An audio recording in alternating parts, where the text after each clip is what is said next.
I just really want to thank you guys for being here. And that's just while waiting for more people, just to say a couple of things. It's been too long. Really should have been had more of these sessions. But I'm really glad that you are here. And it's been a long journey getting the song out there and up and running. But it's been really quite a journey to get to with this new release. And so my apologies for not having more of these, and we'll definitely change that going into the future. We're experimenting tonight. Firstly, we're going to have you guys on Facebook, and we're going to be operating Discord. So if you are on Discord, very welcome to come and chat live. Unfortunately, on Facebook, we can only have you on texting, but like the normal thing. So yeah, that's Facebook limitation. But so please, type in your questions and let me know like just your thoughts and anything you want to share with us, any questions you want to have, any questions you have, because basically it's just time for us to hang out and to chat. And I do have Quentin here in Discord, if I can just make sure we can hear him, who collaborated with us on the second track.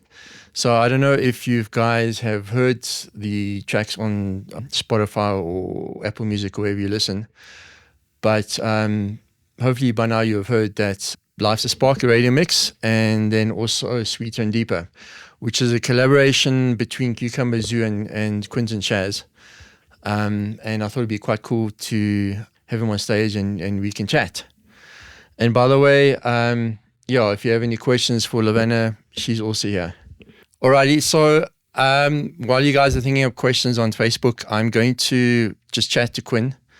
And hopefully you guys have heard the song a little bit at least on wherever you listen to music. But I was talking to Lavanna today, Quentin, and we were trying to remember the exact dates when we recorded Lavanna and when you got hold of us. Because maybe you have a story about how you got hold of us and why you wanted to record with us. It was about 2011, yeah, I definitely. think. Yeah, go for it. Yeah, so I was looking through some of our emails, and because someone was asking me for the lyrics, and so Lavanna had written them out in an email, and so I searched it out, and it was 2011. So that's definitely when, the lyrics and that happened. So yeah, it must have been around 2010, end of 2010, I think, and going to 2011. Yeah, and what made you like search us out? I know you told me on a phone call, which I thought was a very cool story though. So how did you come to hear about Qkumba Zoo and like search us out? So I was just walking by a TV screen one day, and it was I think Carnival Cruise Lines, where you had the child inside, was playing, because that was used on the commercial. And I mean, like, it stopped me in my tracks. It was the weirdest thing. I was like, what is that song? Like, and so I went back, to the TV, and I was like, what is this? Right. Yeah.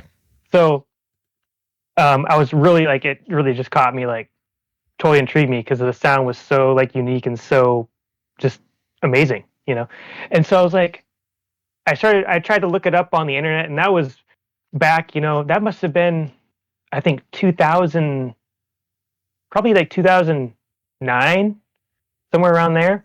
Yeah. Like the end of 2009. And the internet still wasn't that like robust with like so much information, So I was trying to search the internet for who did the song that was on the commercial, and I had no luck. I mean, I think I searched for a week, off and on, and it was like in the back of my mind. And then so this amazing synchronicity happened where I was outside, and I had the radio on to the local dance station here, which plays all sorts of music nationally. And I was doing work, and then they just happened to play the song as sort of like they do like these they play songs from certain eras and certain time frames and stuff. Um, and so they were doing ones for the '90s, and the song came on, and I was like, "That's the song." It was such synchronicity because they don't do those things very often. So it just so happened it was a very very you know amazing synchronicity that happened. So I called the radio station immediately to ask what the song was. Um, and so I finally found out, the name of your group, and stuff. And so it was like I ended up like I mean that day I bought your the Wake Up and Dream, and I bought like 3 copies, I think, one for myself and a couple for some friends and family. And and man, I wore that CD out, man, listening to it. Like it was like went everywhere with me for like just for a long time. And so I was really intrigued, and I started like trying to see what new music you guys had and the background, probably just like what every fan would do. Um and And that was kind of so that eventually. before the ubiquitousness of like the internet already kind of hit and social media. So in those days, it Right. probably wasn't as easy to find out as it would be now. Right. Yeah, it was pretty difficult. I mean, you had to work at it. And so um online streaming for independent artists particularly was starting to come online. I mean, becoming accessible, like kind of like with the digital age, because I was already producing music by then, um, myself. And so I was familiar and with that. And so I eventually found Owl. I found your page on Facebook. I think it was. I don't know if it was a Qkumba Zoo, or I think I found your own page, or you had a page. And so I just um when I was like researching to find out like what new music you guys had out, or what was recent with you guys. And so I just sent you a message, and I was like, "Hey, is this Al from Qkumba Zoo?" Like, and you were like, you wrote back, and you're like, "Yeah, hey, what's going on?" And I was like, "Oh, this is so cool."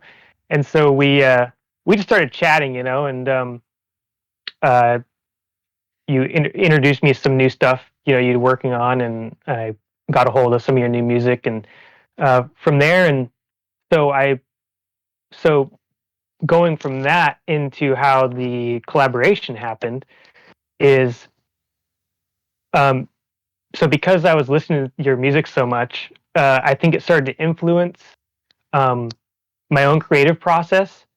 And so I kind of wanted to I got really intrigued with the unique sound that you had developed. Uh, you and Lavana, obviously. Um, and so I kind of like started working on some stuff that was in a way it was like similar, but it was inspired by what I had heard from you guys. And I wasn't really planning anything like particular with, like, it wasn't for any like particular purpose. I was just experimenting, and I was really intrigued by the sound, and it really felt good to me to work on that and stuff. And so I was doing that, and so I came up with a couple different tracks kind of like that. And the one that I ended up sending to you was one I liked the most. And I got this wild idea. I was like, hey, why don't I send this to Owl and see if he and Lavana, and see if they would want to maybe do some sort of collaboration. It really was as simple as that. I didn't really know um, what would come of it. And so we kind of talked a little bit, and it was a pretty quick thing where it was like, I think it was like, yeah, this is something we want to do. So I was like really excited about that. And so we started on that, but that was like quite a few years ago. Like, Yeah. and so, yeah, so Lavana did like amazing vocals, and really like, yeah, like really put the icing on the cake. Like it just took it to a whole new level. Like it was so perfect. I mean, when I heard it, the vocals, just the raw vocals for the first time, it was like, wow, this is like really could be something. And then life kind of got in the way, and I was I was very busy and stuff. And, ironically, I would say I have a pretty similar experience because reading through the comments, I read other people's comments about your music and how it makes them feel. And I've noticed that there's a trend where it's really, um, it your music seems to really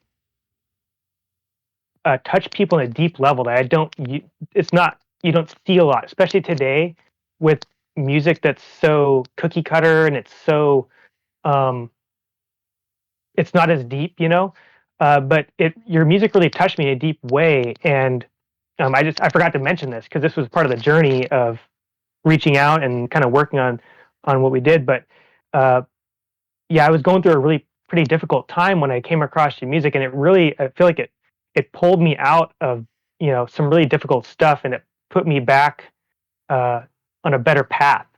And so I've noticed that your music has touched people deeply that way. If you read the comments, people who comment on your music on videos and wherever else you know you guys are at. So I just want to say that was been my experience too. And so that was part of what drove me to want to kind of embody that in my own music production as well, and kind of that feeling that was unique. Um, so yeah, so that happened, and we didn't really.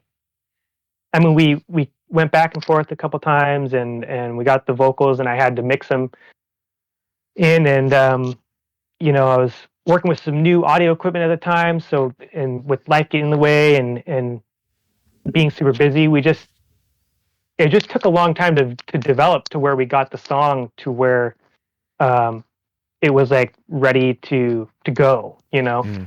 and I think just like over the last year or so, I had noticed that you'd been online more and doing you know uh, being more active and stuff, and I was like, hey, maybe it'd be time to really revisit this and actually earnestly like finish this song and put it out.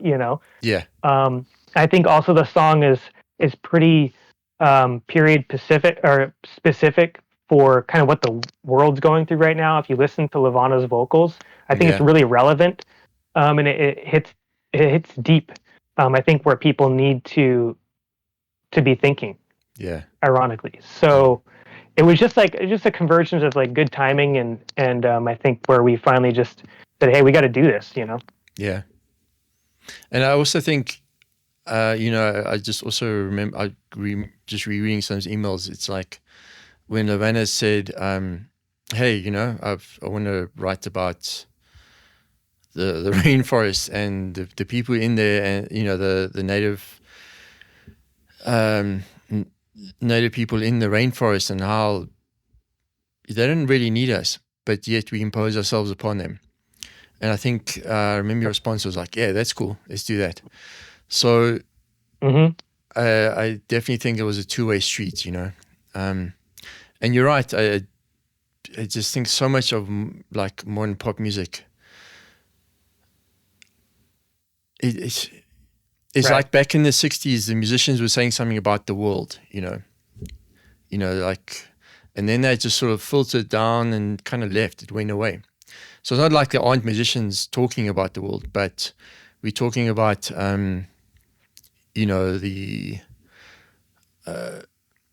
the whatever pop music, like the popular music, not to say pop music, and that's just it's not there anymore. The I think the comedians have taken over that role, but we need to reclaim and stake our claim as musicians and say, hey, we've got something to say, whatever that is. It's beyond just my own little personal grievances or gripes or our little own stories. So that's a really cool story, though. Thank you. It's very nice. And I just want to read Yeah, definitely. what Levina said. She goes, awesome, Quentin. That was always the aim, to make music that could support people in remembering their best selves and all the magic around. Um, Yeah. and the thing is, Levana is very much she's a kind of a magician in that sense of being able to make art that's about bringing out the best in ourselves. And I appreciate it. I don't think I have that same, that same level of being able to achieve that, but I can support that for sure. I bring my own thing and then you bring your own thing. But that aim of like, we're here to not just, we're here as map makers. We're here to find this world is in this infinitely complex and infinite variety. We still got to like work together and create something of harmony. And it's only becoming more complicated and more complex. So I think as musicians, if we can play our part in that journey, I think that's a beautiful thing. And so thank you for helping us and bringing your own magic to that. Yeah, definitely. Yeah. It's been great. It's been a great journey. Quinn Levana says, I can't find the lyrics, Quinn. I think my emails addresses have changed a lot since then. I was about to transcribe them. If you have them, please send. If you find the lyrics, please send them to me. Sure, I'll send them to her, yeah. Yeah, I got them. Mm-hmm. Cool. All right, let me just catch up on Facebook messages. Jeff says, I'm listening to Life's a Spark on Spotify. Really good. Thank you, Jeff. And Janet's on here too. Hey, Janet. And by the way, Janet, she's on Facebook, is the reason why we have the name, or part of the reason why we came to the name Qkumba Zoo. So here's a quick question for you, Quinn. Did you, when you heard the band was Qkumba Zoo, did you go and search for like Cumber? Did it take a while to figure out the correct spelling of it? Yeah, I did. Yeah, I remember I was having a bit of a challenge with that. Yeah, it's one of those things where Lavana Janet's on Facebook, by the way. So I'm going to like just transfer the hi. Hi, Janet. Hi, Lavana. So there's a whole run about how we got our name. And then Lavana one day says to me, Qkumba Zoo. I was like, oh God, that's an awful name. But but I'll do it on one condition: we change the spelling. So, but I love the name with the change spelling, Qkumba. It's just like, and I think once you've seen it or written it or had it spelled out for you, then you won't forget it. So, mm-hmm. Cool. Yeah, definitely. I'm just going to carry on with a couple of comments, and then Quentin, maybe you have some questions for us because I'm not getting too many questions here. Mitz Underton says, listening to Life's a Spark sounds awesome. So nice to hear new songs. Big fan since the 90s. Awesome, Mitz. Thank you. If I'm pronouncing your name correctly. Paul says, Child Inside will always hold a special place in my heart. Thank you. Paul, you're from Likewise, South Africa. Yeah. Paul's from South Africa, so he heard like the when it first came out, I think when no one knew who we were, and we went on radio, and I was like, who are these people? Except for one thing, Lavana and I, yep, that's Paul Pixie, Lavana. So I'm just translating between Discord and Facebook. So yeah, Paul Pixie. Lavana says, how's it? Cool. And John says, I'm listening over and over on iTunes. Oh, that's so cool, John. Do you like so we did release this track in December, and then I was listening to it and I'm thinking, we need like a slightly different version that's a little bit more accessible. So we went through a whole process of not changing the arrangement too much, but just sort of bringing it in a bit more. And then working on the mix, so the Paintshare mix, and then we found a really good mastering house that helped us master the tracks. But I can say more about the whole process at some point if someone wants to hear more about it. Jeff says, one of the things that made a strong impression on me was the visual style of Qkumba Zoo. This was before things like Burning Man Festival made this kind of thing a little bit more widespread. Who and what was the driving force behind this? That is like such an awesome question. I'm gonna, Lavana, you can type something out here as well if you want to answer that question. So I think, I'm curious too. Yeah. there's always been, I'm sure it's all over, but in South Africa, there's always a streak of like hippiedom of like from the 60s, 70s, 80s. And remembering that South Africa was the only, or one of the few places that even, that made, what's it, Rodriguez famous. So there's always that, that streak of kind of like earth focused hippie people. And I am like a closet hippie, and Lavana is in her own way. And so we ended up, I'm just repeating the question for Lavana. Lavana, the question is, our look and feel, which made a strong impression on Jeff. What was the inspiration for that? What was the driving force for our look and feel? So that's the question. You can type me an answer there.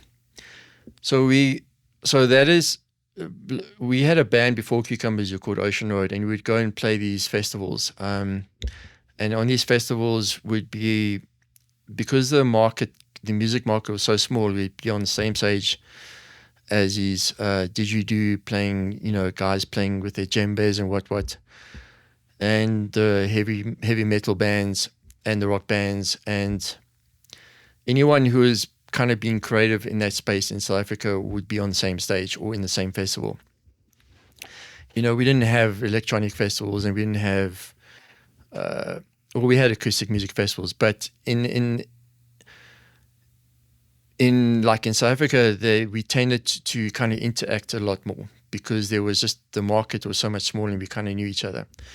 And so Paul Pixie, who's here on Facebook, can't remember the exact place we met, but I'm also in that same circle, and he was like a metal guy or a goth guy. Correct me if I'm Paul, if I'm characterizing your music tastes correctly. So we would meet all these people, and at the same time we were discovering ourselves. And I mean, a lot of that look was just very innate to both Tiki and Lavana. I kind of followed along, and some of my look with the black paint, some of that was with me, but a lot of it was like, okay, there goes Tiki, there goes Lavana, let me try and keep up. Which I didn't really. I was happy to be the music guy. And so we've always been inspired by kind of, I don't know how to put it, like earth movements, about being in touch with Gaia. And I think our look was in between that sort of very urban sort of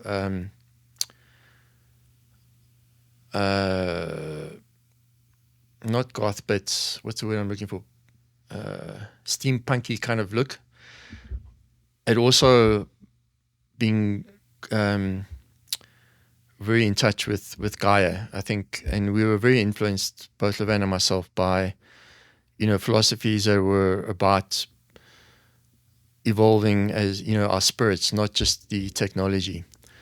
And in fact, I think as one of the areas we connect strongly is the idea that life is so much more than just things, things to own and things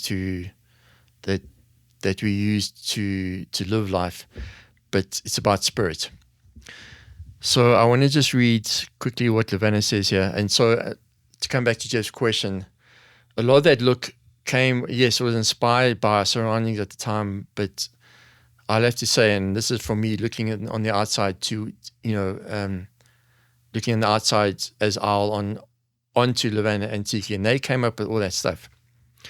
I remember being in the States, and they wanted, for our first video, they wanted to, the stylists had their own idea what we need to look like.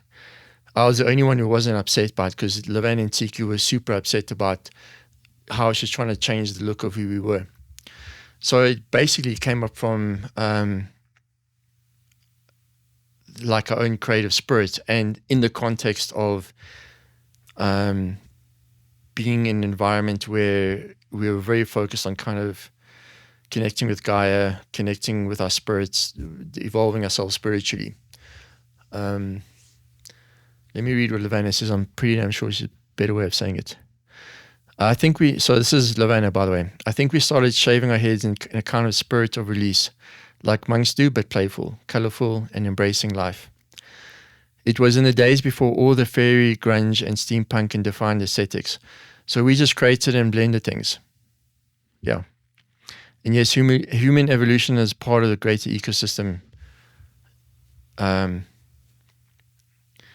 And is what kind of inspired us. Yeah, Tiki, she wanted me to, so this is Lavana talking about the stylist.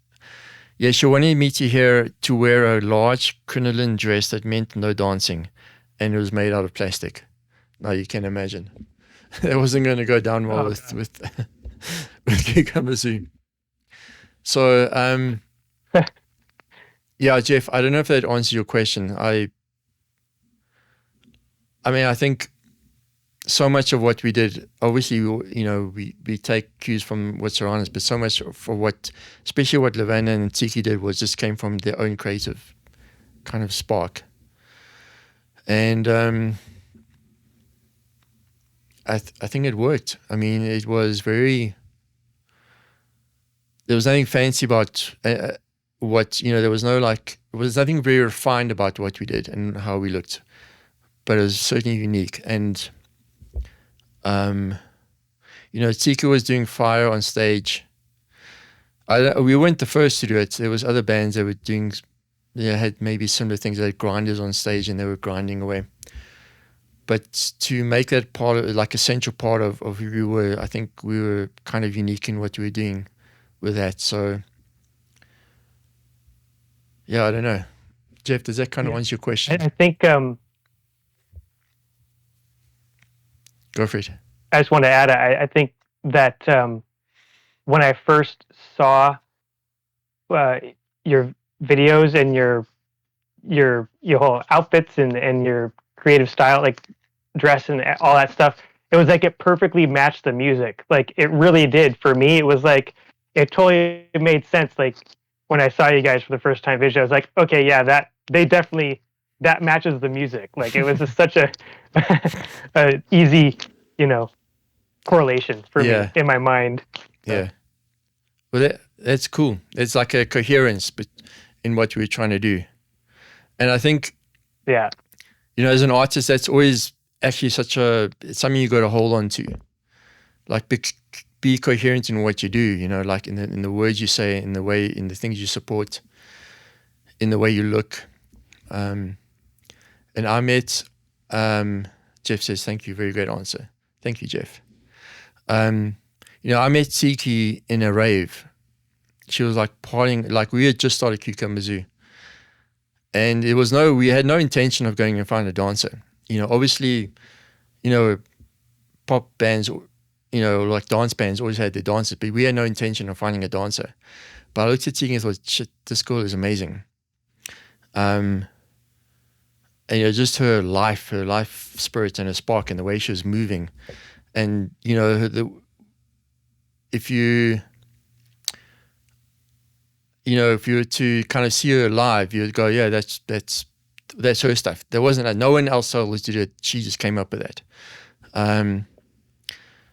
So, yeah, it was very, very innate to both Tiki in the way she moved and Lavana in the way she looked. And then they dragged me along, which I was okay with. Lavana said Tiki would use things like truck air brake coils as props and costumes made out of car inner tubes, but everything was recycled. Mad Max in a fairyland. I think that's like, I gotta remember that. It's a very good way to describe it. Yeah, that does describe it. Yeah, that's a perfect. So, great question, Jeff. Thank you. I wish we could. Yeah, it'd be lovely. It's like feel like I'm talking with Tiki's memory, but her answer would have been so much better. But definitely, it was just, I think we allowed ourselves to push our own boundaries. And, you might look at a song and go, oh, okay, that's like, okay, makes sense. But there was no other bands at our time doing the same thing. Not in South Africa, not anywhere in the world. And we just allowed ourselves to push those boundaries. Is I think why we kept that coherence, why the kind of the sound matched the look, or the look matched the sound. So yeah. And it was a long journey. I mean, even our sound, it's like, even that was like a journey, which maybe I'll chat about at some point. But anyway, more questions here.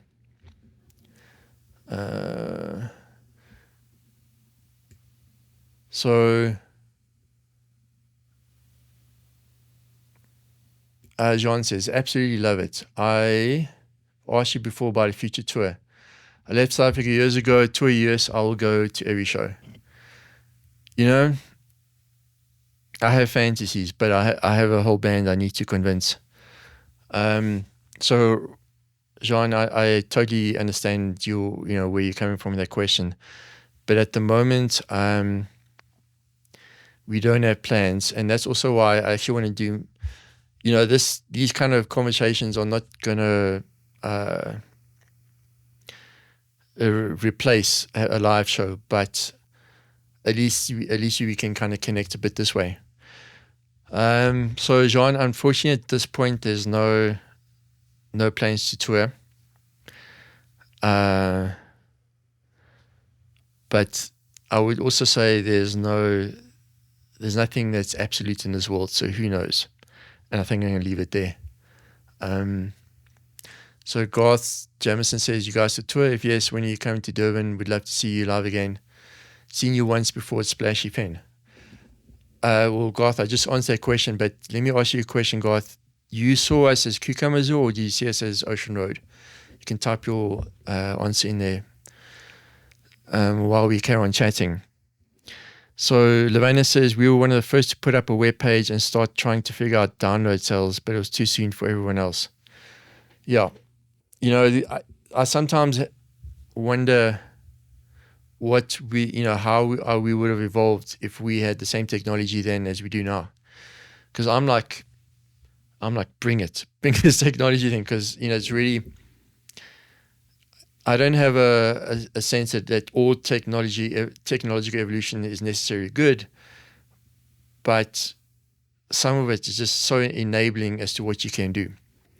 And so, like when we used to, like in the very simple example, when we used to tour, when we used to play live, we had to use backing tracks because we didn't have Ableton, we didn't have laptop. There's no way I could figure out how to take our sound on stage except to use backing tracks. So if we had all that technology now, the technology that we have now, if I had it then, I mean, our shows could have been even better, to be honest. Because, we'd have been able to walk that line of keeping it live, but still keeping the sound. Because a lot of our sound is very studio based. It takes a long time to evolve and develop what we're working on. So yeah, too soon for everyone else. I can second that. Yeah. Cool. Quinn, any other question? Ooh, what's going on? I do. I have some questions. So I don't know if it's been asked previously, like in other sessions, but because I don't spend a lot of time on Facebook. So, but I'm wondering if there's a plan for you, Owl, to add more of your vocals into any new songs, because I think you have a really great voice, and I think it actually complements Lavana's voice really well. And so I was just curious if you have a plan for that. Now you're going to make me feel shy. Thank you. Well, it's funny you mentioned that. We on our second album we have the song called "Torn Between You and the Sky," and actually that song never really got the I don't know got the airtime that I thought it needed, and also my production skills have really moved forward. So I want to redo that. I very luckily found Lavanna's vocals and our vocals. So so I'll be doing that. And I have actually been thinking about maybe doing a song or two where I'm more involved in the vocals. But if you listen to Life's a Spark, I'm more part of the sound than a lot of our other songs in terms of vocals, the backing tracks and I was going to everything. ask that too. Yeah, Yeah, I was going to ask that also. So that was one of my other questions. yeah. What is the question? Oh, just because I thought it sounded like some of your vocals were in the backing track of or in the backup, vocals of the Life's a Spark. So Yeah, I'm just yeah, leaving a note. Guys, on Facebook, I think my internet's a little bit slow, unfortunately. So I don't think it's you guys. I think it's my side that's a bit slow. As long as you can hear me, and it doesn't cut out too much, we'll carry on. So Quentin, to answer your question, the backing vocals on Life's a Spark is me. Yeah. And we got Keith to sing it on the end chorus as well. Keith is a guy I produce a lot of our stuff with. And that backing vocal was never really, it wasn't there part of the original songwriting, but I was like, I'm listening to the chorus. I'm going, I just need something. It just wants a bed. It wants something to anchor the, Lavanna's vocals. And then I came up with that, life, very like simple, just a bed underneath it all, to support the chorus. Yeah, that was me. Yeah. Yeah, it sounded like there was a little bit like a vocoder or some sort of mixed in too, which I thought was like a really whatever that was. It was a really perfect like mix, like to add into it. Like it really complemented it. Yeah. Thank you. It was a vocoder, I think, but like it wasn't 100%. It was like just kind of tucked in. It was an Ableton effect, I'm pretty sure. So I think it was a vocoder, or at least something vocoder-ish. Can't remember offhand. Mm-hmm. Maybe a strong flanger or something. And yeah. But to answer your question, definitely it will be. It's partly necessity because getting Lavanna into studio is hard work these days. So I have to, wherever she can't, I'll have to fill the gap a little bit. So maybe that's a good thing. Yeah. And Lavanna says here, with our live performances, we used an actual slide projector with a person changing the slides as part of our lighting effects, and it rocked. Yeah. So we were trying to achieve things back in the day that's fairly easy to do now, but we were trying to like, how do we get like a visual thing going on stage to enhance what we're doing? Yeah. Mitch says, "Hey Sonny, how are you? Nice to have you, Sonny. By the way, guys, Sonny has her own band, and Sonny, please post your Facebook page on here, and guys, go have a look and share and support her as well. I've heard some music and it's really cool, different to what we're doing, but like more sort of rock bluesy, but awesome. So go support her, please. Okay, cool. So Mitch says, is there a story behind the song "Torn Between the Sky"? By the way, is it also a song with Al singing? So yeah, it's me singing the verse, and then let me like just give you a bit of the background to the songwriting process, and then I'll give you the story behind the song. So as with a lot of great songs, there was a girl involved in my emotional state, and the one night I find a lot of my best work comes like when I'm 12 o'clock at night, there's silence in the world, and I can focus and forget about like everything else except like the song and the music.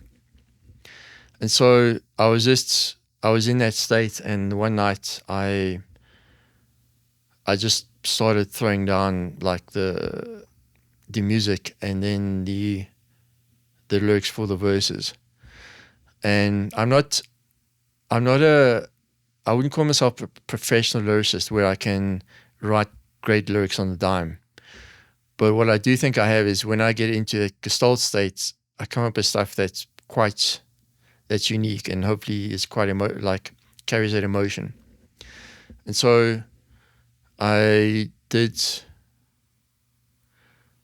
I wrote the music for that song and the lyrics for the verses that night. And I played it to Lena, and then she goes, "This is cool." And then she came up with the chorus. And I was like, "Holy cow, that's such a cool chorus!"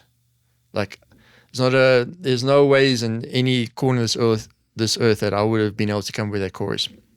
And so that's a collaboration between, quite a few of our songs is like like a gestalt moment I would get or she would get, and then one of us gets started, and then the other one comes in and lends a hand. And so, yes, that's me singing on Torn Between the Sky and the verses, and Lavanya singing the choruses. And the story does involve a girl who shall remain nameless. And the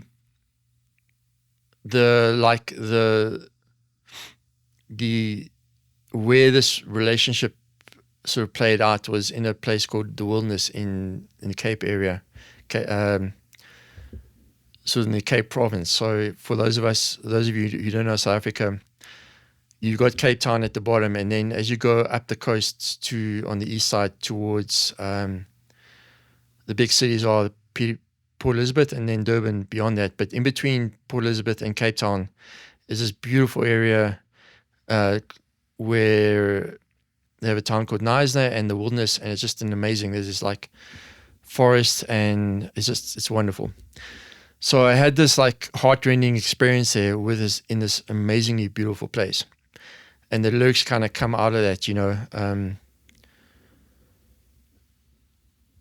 I feel bruised by the inside vibes.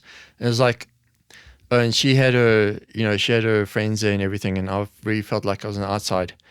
Feel bruised from the inside vibes. I'm gonna get the lyrics up quickly. I'm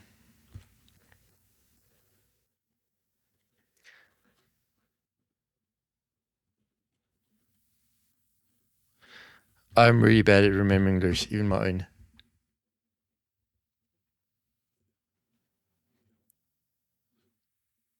I gotta say, I'm happy that we're getting like the juice from this song because I've always wondered actually myself, and I wasn't sure like how to broach the subject or like because it does seem kind of like it might have like some somberness to it or something, but it's also kind of like I don't know, in a way it's kind of cathartic, Yeah. you know. So um so yeah, I'm happy that we're gonna find out.